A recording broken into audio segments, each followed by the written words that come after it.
नमस्कार, हमारी खास पेशकश सीता की समाधि में आपका स्वागत है। मैं हूं आपके साथ सुकन्या सिंह। सैकड़ों साल पहले रचा गया वो महाकाव्य जिसके एक एक शब्द हमारी सभ्यता और संस्कृति का संगम है। रामायण की शक्ल में मर्यादा पुरुषोत्तम श्री राम की पूरी कथा हमारी संस्कृति का अभिन्न अंग है। आज उसी के सबसे अहम पहलू के कोने कोने से होंगे रूबरू और देखेंगे कि वाल्मीकि आश्रम की धरती पर माता सीता का कैसा था आश्रय। पत्ते पत्ते और बूटे बूटे से समझेंगे कि माता सीता ने कैसे ली समाधि। ये रामायण है पुण्य कथा श्री राम की। इतिहास और पुराणों में कई ऐसी बातों का जिक्र है जिसे देखने की तमन्ना हमारे और आपके दिल में हमेशा रहती है। उन्हीं में एक है सीता की समाधि का जिक्र। इस प्रकरण की चर्चा जब भी आती है, मन में कई सवाल खड़े हो जाते हैं। वाल्मीकि के रामायण में इस बात का जिक्र है कि सीता ने अपने सतीत्व की सत्यता की खातिर समाधि ले ली थी। जिस जगह सीता ने समाधि ली वो जगह वाल्मीकि रामायण में वाल्मीकि नगर के नाम से जाना जाता है। सीता की समाधि से जुड़े तमाम तथ्यों को आज हम आपके सामने रखने जा रहे हैं। हम कथा सुनाते राम सकल गुण धाम की। ये रामायण है। नेपाल से सटा बिहार का ये वो इलाका है जिसे हम पश्चिम चंपारण के वाल्मीकि नगर के नाम से जानते हैं। इसी वाल्मीकि नगर के किनारे का वो हिस्सा है जो वाल्मीकि टाइगर रिजॉर्ट के नाम से भी जाना जाता है। इसी रिजॉर्ट के किनारे है वो पावन धरती जिसका त्रेता युग से गहरा नाता है और वो स्थान जहां सतीत्व की रक्षा के लिए माता वसुंधरा को धरती पर अवतरित होना पड़ा। वाल्मीकि नगर का ये वही जंगल है जहां माता सीता ने समाधि ली थी और यही वो जगह है जहां लौ कुश का जन्म हुआ था। दरअसल भगवान राम के त्यागी जाने के बाद इसी भूमि पर माता सीता ने आश्रय लिया था। आश्रय उस महापुरुष के आश्रम में जिनके हाथों पहली बार रामायण की रचना हुई। वो पूजनीय स्थान जहां से शुरू हुई सभ्यता और संस्कृति की अद्भुत कथा। वाल्मीकि रामायण में दो नदियों का उल्लेख है, सोनभद्र और तमसा। इस वक्त हम तमसा नदी में मौजूद हैं। कहते हैं कि महर्षि वाल्मीकि एक दिन तमसा नदी में स्नान कर रहे थे और एक बहेलिये का तीर क्रौंच को लग गया।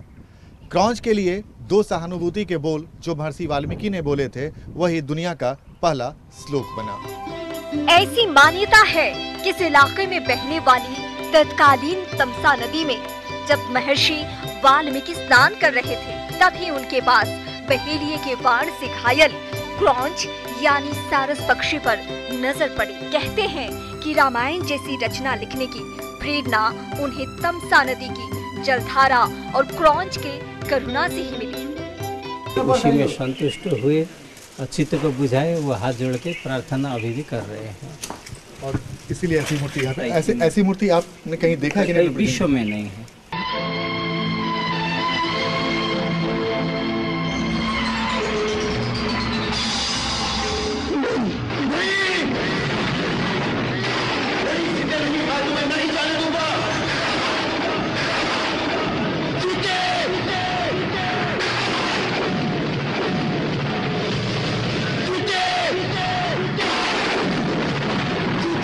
जब राम लंका जीतकर वापस अयोध्या आए और एक धोबी के कहने पर माँ सीता को उन्होंने वनवास दिया था तो इसी वाल्मीकि वन में उन्होंने वास किया था।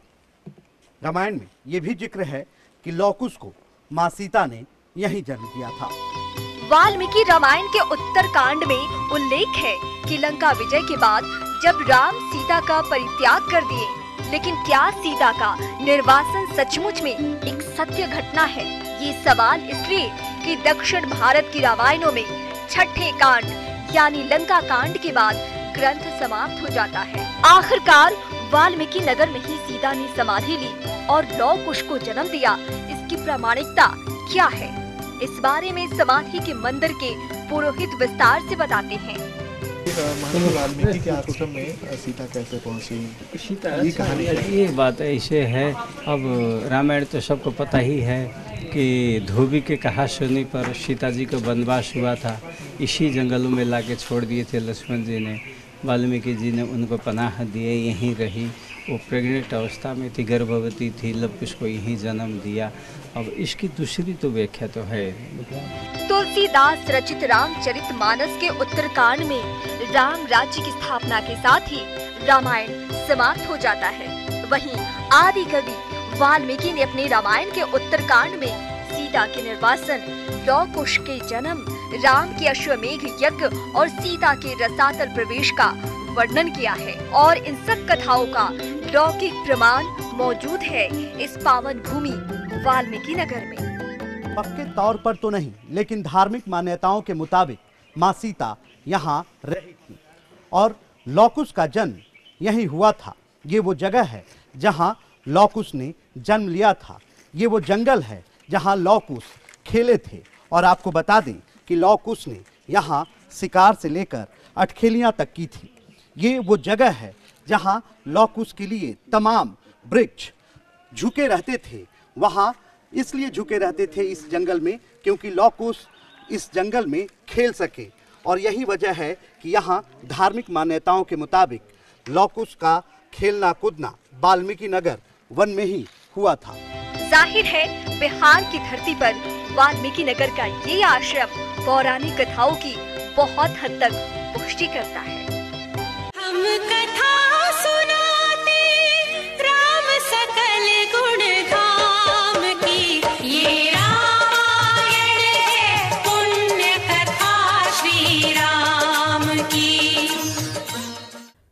हमारी खास पेशकश सीता की समाधि में यहाँ रुकेंगे छोटे से ब्रेक के लिए। ब्रेक के बाद जल्द लौटेंगे। ये रामायण है पुण्य कथा श्री राम की, ये रामायण है पुण्य कथा श्री राम की। लंका पर विजय हासिल करने के बाद भगवान श्री राम मां सीता और लक्ष्मण के साथ वापस अयोध्या आए तो उनका भव्य स्वागत किया गया। लेकिन कुछ दिनों बाद ही अयोध्या की प्रजा में मां सीता को लेकर तरह तरह की बात होने लगी। इस वजह से मर्यादा पुरुषोत्तम राम को अपनी पत्नी का परित्याग करना पड़ा। मां सीता ने अयोध्या छोड़ दी और महर्षि वाल्मीकि के आश्रम में आश्रय लिया। माता सीता ने वाल्मीकि नगर में आश्रय ही नहीं लिया बल्कि लव-कुश को जन्म भी दिया।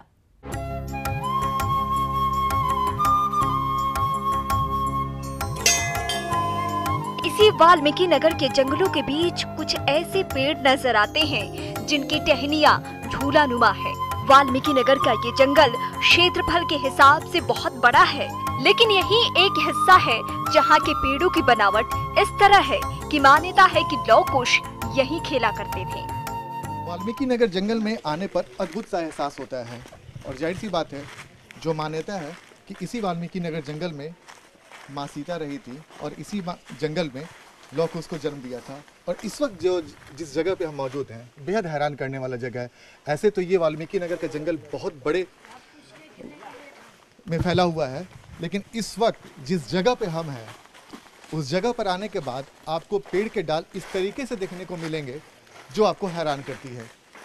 ये जो तमाम आप पेड़ के टहनियों को देख रहे हैं, ऐसी मान्यता है कि ऐसे ही टहनियों पर लव-कुश खेला करते थे और उन्हीं के खेलने की वजह से इस जंगल के जो पेड़ हैं वो ऐसे हो गए। और बिल्कुल अद्भुत सा एहसास होता है और अद्भुत देखने में लगता है ये पेड़ की बनावट। इस पेड़ की बनावट अमूमन ऐसे पेड़ों की बनावट नहीं होती है, लेकिन जो झूले की बनावट होती है उस बनावट से अगर इस पेड़ को आप देखें तो आपको एहसास होगा कि कुछ न कुछ तो खासियत इस टहनियों में होगी। और इस वक्त एक बच्चा खेल रहा है और इसी टहनियों, ऐसे ही टहनियों में, जिसके बारे में हम बार बार आपको बताने की कोशिश कर रहे हैं कि इन्हीं जंगलों में लव-कुश का बचपन गुजरा, इन्हीं जंगलों में लव-कुश ने अटखेलियाँ ली और ऐसे ही जंगलों में वो झूला झूला करते थे। और इस वक्त जो बच्चा झूला झूल रहा है ऐसे ही टहनियों में से एक है। और ऐसे तो ये जंगल बहुत बड़ा है, लेकिन कुछ ऐसे इलाके हैं जहाँ पर ऐसी टहनियाँ देखने को मिलती हैं। ये वही पौराणिक भूमि है जहाँ संसार का पहला महाकाव्य रचा गया।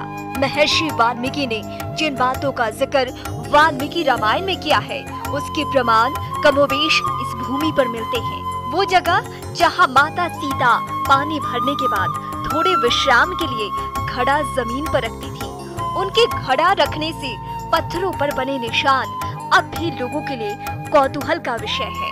वो हवन कुंड जो गवाह है 88,000 ऋषियों की सामूहिक पूजा का, जिस हवन कुंड में दिन रात हवन होती थी। धनुर्वेद, आयुर्वेद, गंधर्व वेद इत्यादि जो वेदों का अध्ययन कराया जाता था और विविध विषय है, 88,000 विषय है। इसके बारे में व्याख्या करना तो बड़ा मुश्किल है। अभी 13 विषय दुनिया के अंदर में साइंस के तो भी चाँद तक पहुंच गया है, मंगल तक पहुंच गया है। अगर 88,000 विषय ही अगर संलग्न हो तो वो तो दूसरा ही चीज़ हो जाता। तो मुख्य आश्रम की बात है। आश्रम जो है एक आस्था का केंद्र है। भगवान का बसोबास हुआ, ऋषि मुनि का बसोबास हुआ, जहाँ लोगों का दिल भागेगा कि जल वायु प्रकृति अनुकूल है। यहाँ पर कोई शारीरिक, मानसिक और आर्थिक से तनाव नहीं है। मान्यता है कि इस आश्रम में एक अमृत कुआं भी है, जिसके जल का छिड़काव मात्र से महर्षि वाल्मीकि ने अयोध्या की सेना के मृत सैनिकों को पुनर्जीवित कर दिया था। यही वो धरा है जहाँ भगवान राम पहली बार अपने दोनों पुत्रों यानी लौ कुश से मिले। जिस भूमि की गोद में खेलकर लौ और कुश ने सिर्फ ज्ञान ही अर्जित नहीं किया, बल्कि युद्ध की हर वो कौशल और रणनीति सीखी जिसके आगे भगवान राम को भी घुटने टेकने पड़े। रामायण में एक वक्त ऐसा भी आया था जब पिता पुत्र आमने सामने हो गए थे। इसी जंगल में लौ कुश रहा करते थे। उस समय भगवान राम ने अश्वमेध यज्ञ किया था।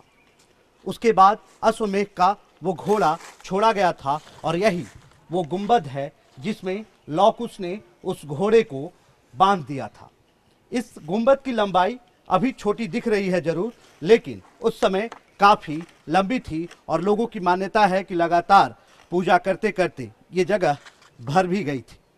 आपको बता दें कि लौ कुश ने जब घोड़ा बांधा था तो राम की सेना जो काफ़ी मजबूत मानी जाती थी, उस समय लौ कुश का सामना नहीं कर पाई और उसके बाद राम को मैदान में उतरना पड़ा। रामायण में वो वक्त काफ़ी भयावह था जब लौ कुश के सामने भगवान राम खुद युद्ध कर रहे थे। जाहिर है इस भूमि पर आने के बाद वाल्मीकि रामायण में जिन बातों का जिक्र है वो तमाम बातें देखने को मिलती है, लेकिन इसी जंगल में वो जगह बेहद खास बन जाता है जहाँ सीता माता ने अद्भुत त्याग और बलिदान का परिचय देते हुए धरती माता को बुलाती हैं और माता सीता की करुण पुकार को सुन वसुंधरा देवी को प्रकट होना पड़ा। लेकिन माता सीता की समाधि लेने की बात ने राम के भक्त हनुमान को भी हिला दिया और वो माता सीता से प्रार्थना करने लगे कि माता आप समाधि ना लें। और इसी जंगल में हनुमान जी की वो मूर्ति है जो बताया जाता है कि ऐसी मूर्ति दुनिया में दूसरी नहीं है।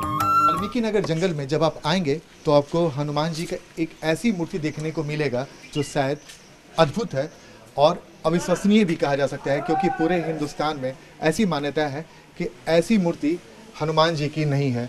ये वो मूर्ति है, अगर आप गौर से देखें तो हनुमान जी दोनों हाथ जोड़े हुए हैं और न इनके हाथ में गदा है और न ही हाथ में पहाड़, अमूमन जो हनुमान जी के मूर्ति में देखने को मिलता है।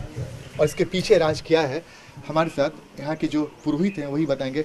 बाबा, ये जो हनुमान जी की मूर्ति है इसकी कहानी क्या है? देखिए, जब सीता जी जाने लगी तो ये माता यानी हनुमान जी ने अपने शक्ति अंक सब कुछ समर्पित कर दिए। उनके पहाड़, गदा हर मूर्ति में देखा जाता है, यहाँ पर नहीं है। यहाँ भक्ति भजन के भी कुछ नहीं, खाली दोनों हाथ जोड़कर 200 इंद्रियों को समर्पित करके हैं, कहते मैं समाधि न लेवे, फिर या तो हमें भी ले चले, हम भी जाएंगे। बोला वहाँ तो सशरीर नहीं जाया जाता, इस शरीर को तो हम यहीं छोड़ के जा रहे हैं। तो वो उनका अवशेष जो आप लोगों ने अंदर में देखा, वो माता जी का वो अवशेष है। हनुमान जी उसी में संतुष्ट हुए और चित्त को बुझाए, वो हाथ जोड़ के प्रार्थना अभी भी कर रहे हैं। और इसीलिए ऐसी मूर्ति यहाँ पे ऐसी मूर्ति आपने कहीं देखा कि नहीं? विश्व में नहीं है, विश्व में ही ऐसा मूर्ति नहीं है। अन्यथा हाथ जोड़े हुए हनुमान जी की मूर्ति नहीं है, काल्पनिक कहीं भी बना लिया जाए, ये तो परंपरा से है। सीता की समाधि से जुड़ी और कई जगहों को आज आपको दिखाएंगे, जिसे आज तक आपने सिर्फ महाकाव्य में पढ़ी होगी या फिर सुनी होगी। हमारी खास पेशकश सीता की समाधि में यहाँ रुकेंगे छोटे से ब्रेक के लिए। ब्रेक के बाद जल्द लौटेंगे। ये रामायण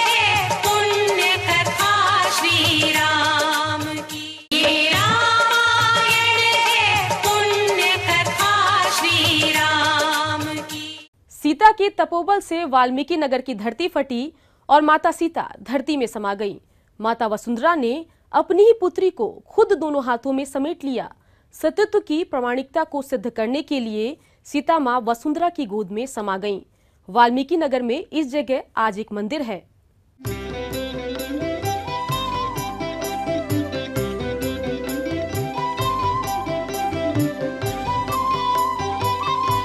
मान्यता है कि जब भगवान राम ने माता सीता का परित्याग किया तो वो यहीं आकर महर्षि वाल्मीकि के आश्रम में रहीं। यहीं पर माता सीता ने अपने दोनों पुत्रों लौ और कुश को जन्म दिया।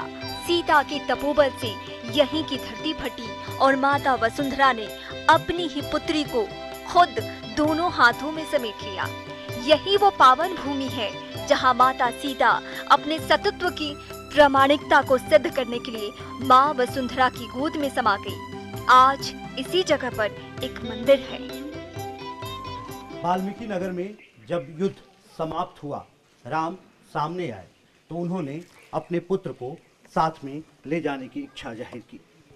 उसके बाद माँ सीता ने अपनी जिंदगी त्यागनी चाहिए।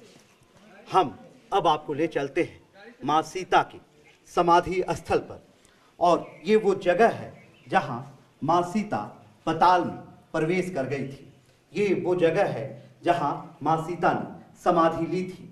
और आपको बता दें कि ये मान्यता है कि अब तक वही जो मूर्ति बनी हुई है, जो प्रतिमा बनी हुई है, अब भी वही है।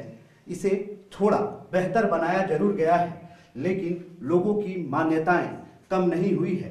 वाल्मीकि रामायण में ये पुष्टि होती है कि यहीं वाल्मीकि वन में ही माँ सीता ने समाधि ली थी और यहाँ उन्होंने अपने शरीर को त्याग दिया था। उसके बाद इस पूरे परिसर को एक मंदिर का रूप दिया गया है। साथ ही यहाँ माँ सीता की एक प्रतिमा भी लगाई गई है जो काफ़ी पुरानी है। इसके बारे में भी नहीं बताया जाता है कि कितनी पुरानी है। और ठीक बगल में लौ और ठीक माँ सीता के बगल में कुश की मूर्ति भी लगाई गई है। ये मान्यता है कि यहाँ माँ सीता ने अपनी समाधि ली थी।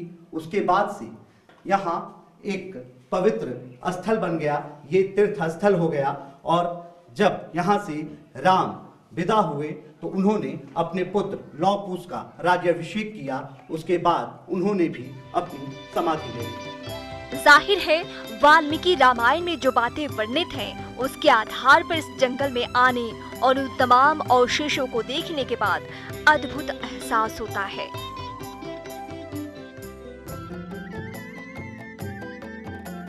वाल्मीकि नगर के इस जंगल में आने के बाद आपके ज़हन में वो तमाम बातें उमड़ने घुमड़ने लगती हैं जिसकी चर्चा धार्मिक ग्रंथों में वर्णित है।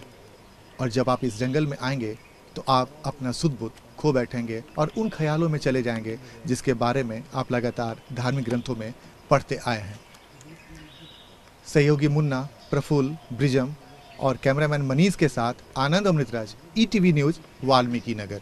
इसी के साथ हमारी खास पेशकश सीता की समाधि में आज के लिए इतना ही। मुझे दीजिए इजाजत। नमस्कार।